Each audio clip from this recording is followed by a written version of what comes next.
Well, good morning, everybody. Welcome to EMS Week in our edition of Ask the Medical Director. I'm here with my colleague, Jen Shea, and we got some questions you guys have fed to us. So again, happy EMS Week. We always love seeing you. Any of the docs, when you drop a patient off in the ED, come say hi to us, come chat us up. We love hearing about your cases directly. So happy EMS Week. And Jen, let's get right into it. Okay. Tell us a little bit about how No Divert has changed the patient flow. No Divert. It's exciting. It's one of the things I'm most proud of in my whole career. As you guys remember, back during COVID, Divert was a thing. It was a really bad thing. We had ambulances getting diverted every day, multiple times. At the peak of Divert, Regions was being forced open. So we were saying we're closed, and we were being forced open an average of 2.7 times a day. So clearly Divert wasn't working. It certainly wasn't in the best interest of our patients. Patients didn't get to pick where they wanted to go. Sometimes they had to go to hospitals that were much farther from their house, and especially for our patients who don't have access to a vehicle, have to take public transportation, might have little kids. That was hugely distressing. So if you remember, back in January of 2022, the whole metro came together, not just the East Metro, but the West Metro as well. And as a Twin Cities, we eliminated Divert for emergency departments. So emergency departments are no longer able to divert ambulances just because the ED is busy or because they have staffing issues. And what we've seen since that happened, and we have over a year of data now, is that nothing has really changed. Divert was, in effect, a lot of smoke and mirrors. At Regions Hospital, I can tell you the number of ambulances that arrive per day is unchanged after we got rid of Divert. Divert did not keep ambulances away from the hospital. It just shifted when they would come. So the number of ambulances a day is steady, and it's about 88 on average per day. A really busy day at Regions, we'll get 110 ambulances. What we've also seen is some of the clinical metrics we looked at also have not changed. We wanted to make sure that we weren't doing our patients a disservice, and so we tracked the time to get a head CT in a stroke code patient. And these aren't just EMS stroke codes. We have stroke codes coming through the waiting room too.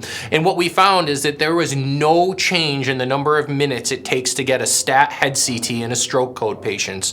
12 minutes with Divert, 12 minutes after Divert. So it didn't make a difference.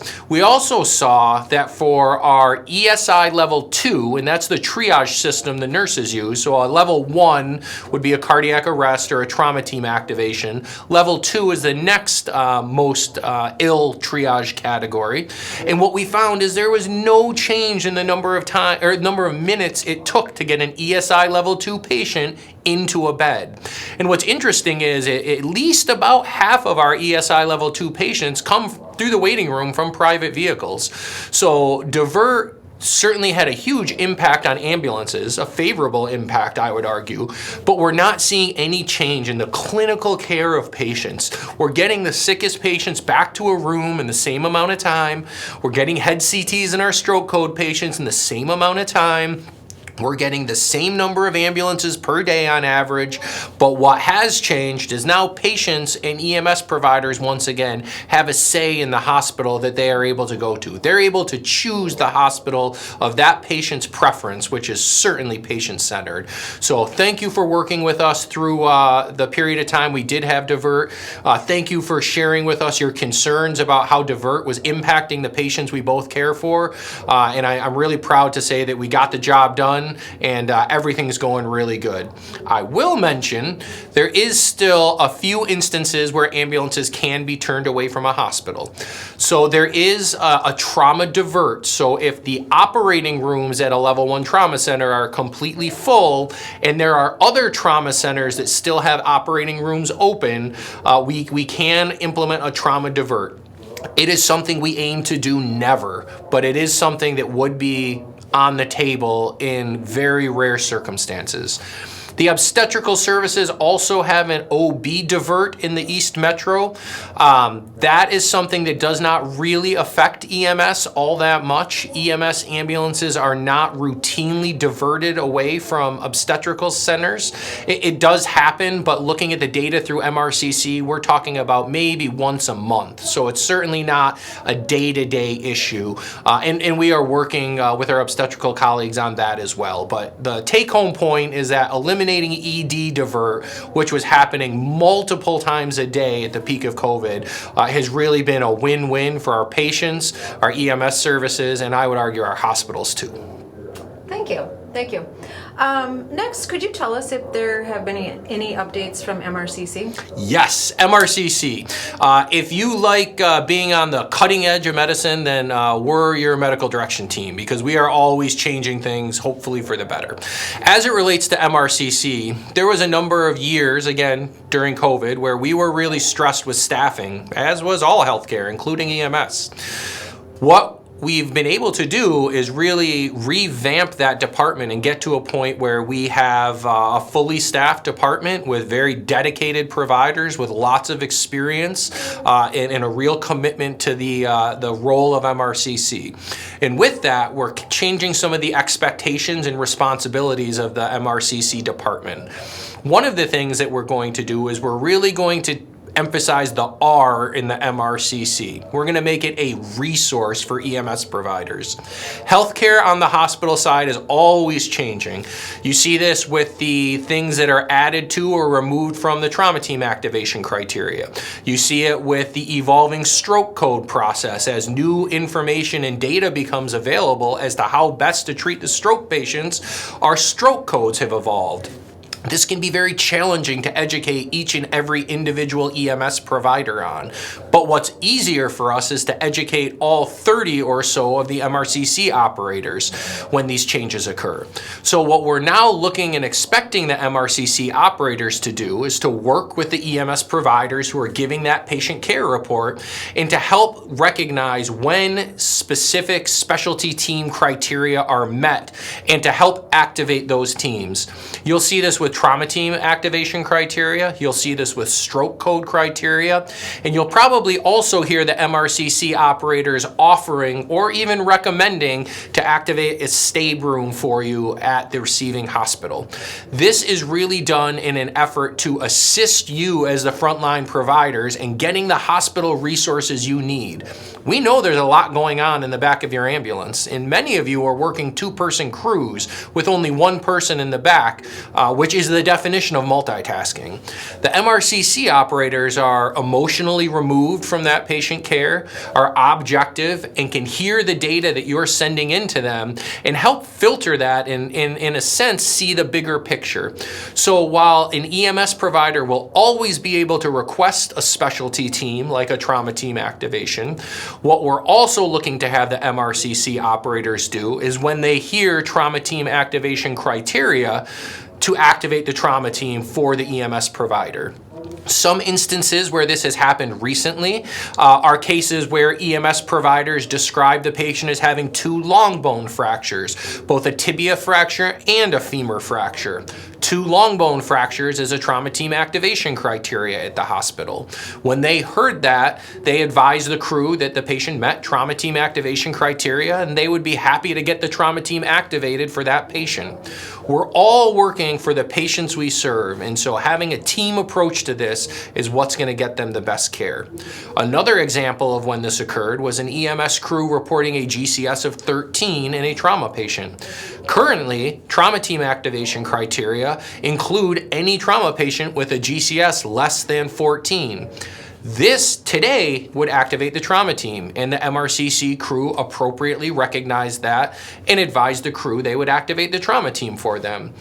The GCS cutoff for trauma teams, however, is an area of active discussion at the hospital, and I would not be surprised if we find in the near future there will be a change where it will be a lower GCS that would require a trauma team activation. That's not the case today. If and when that change is made, we will educate all of you in the field. But again, it's much easier and more time sensitive for us to educate the 30 MRCC operators on this change and have them begin implementing it. And so that's really the goal. The goal is to get the patients the specialty teams they need and to make sure that we utilize the R, the Medical Resource Control Center, as a resource for you. You know, when you say resource, I think of questions. I mean, so if I have a question as a provider, I can call MRCC? I think that's absolutely right. There are a lot of times where you just need a second opinion, if you will, and our MRCC operators have ALS experience. So if you need to speak to a physician, they can certainly get you one of us. But if there's a question that they could answer based off your patient care protocols at Regence, which they are familiar with, they can help remind or look up protocol information for you. One of the things we are implementing now is pre-hospital droperidol. And so with a new medication, there may arise questions that you have. Very appropriate to ask the MRCC operator their opinion on something. If they need to get a physician to weigh in on it, they have immediate access to us. If it's a question they are able to answer, they'll help you out. But the resource in MRCC is where we're really trying to take that department. No longer will they just be relaying the data that you give them to the hospital. Now they'll be helping you to analyze and interpret it, to activate the specialty teams that the patient may need, and to help make sure that we're all following the patient care guidelines that the medical directors have developed, because at the physician level, those guidelines are what we feel will give the patients the best chance for a good outcome. Those are really positive changes. I like to be positive. I like it. Okay, and last question, and this is the question of the week. What is the rate of CPR? So the first thing I'll say is let's not lose sight of the forest for the trees. The rate of CPR is important, but the big picture is to push on the chest hard and fast. So I think to keep things basic, what we are recommending now, especially with the use of the Lucas device, is that the chest compression to ventilation ratio is 30 compressions to 2 ventilations. And the reason that we're making this change is because of what we're seeing with our patients who are going to ECMO. With ECMO, the first thing that happens when that patient arrives to the cath lab or the emergency department is that a femoral arterial blood gas is obtained. In the past, we would call most of these patients or terminate resuscitation in the field, so we never had blood gas data to see how our pre-hospital interventions were affecting the patient's hemodynamics. With ECMO, we now are seeing what the first blood gas immediately on arrival looks at, and that blood gas is purely reflecting the pre-hospital phase of treatment. What we're seeing is that many patients are not having the level of oxygenation in the blood that we would hope for. And there's many theories around this, but one of them is that if you are giving a breath with continuous chest compressions, you can't get a good ventilation into the lungs, and so you don't get a good breath and you don't get that gas exchange happening in the alveoli of the lungs. The thought between switching to 30 to 2 is to pause those chest compressions briefly to allow 2 breaths to be given so that we can improve that oxygenation. We're making these decisions in conjunction with our cardiology colleagues, Drs. Yiannopoulos and Bartos of the ECMO team at the University of Minnesota. We have a very multidisciplinary approach to cardiac arrest resuscitation at Regence, and you all are a part of that. Now, there are caveats to this, and I will mention them, but to keep things simple, you will never be wrong to do 30 to 2 for CPR. Now, the caveat is if a patient has an endotracheal tube in place, so not an i-gel, not a bag valve mask, but an endotracheal tube, it's much easier to get ventilations into the lungs during a chest compression. This all has to do with the peak airway pressures you're able to generate with an endotracheal tube, which are much higher than what you can get with a bag valve mask or an i-gel. So some of you at the ALS level may hear your clinical supervisors talk to you in our trainings about doing continuous chest compressions if an endotracheal tube is in place. That is correct. But to keep things simple, and for those of us at the BLS level, or for patients with an i-gel in place, the recommendation is 30 chest compressions to 2 ventilations. Now, Jen, I can't promise you this is gonna stay like this forever. Yeah. We at Regence, in conjunction with our ECMO team partners, are at the cutting edge of cardiac arrest resuscitation. And we are learning new things with every patient we bring for ECMO. Right now, we think this is the best approach to improve the oxygenation of these patients. patients. But as we learn more, we may alter our recommendations. And if we do so, we'll bring those back to you through our educational formats, including videos. Thank you for being patient with us, but what I can tell you is you all are an integral part of getting the outcomes we're seeing. And in our ECMO patients, we're seeing up to 40% of patients walking out of the hospital neurologically intact, literally walking. I can tell you of the 12 patients that have got on the ECMO machine within 30 minutes, all 12 of them walked out of the hospital. All 12 of them arrived with no pulse and were not breathing and are now walking around in our community. That's phenomenal and not happening anywhere else in the world. So thank you for being such an important part of that, because it's really those patients that we're all working to serve, and you guys are doing a great job. Thank you. That helps a little bit with the understanding. Those were really good questions that we had answered. And if you have any feedback or any other questions, please feel free to reach out to our office at any time. Happy EMS Week! Thanks.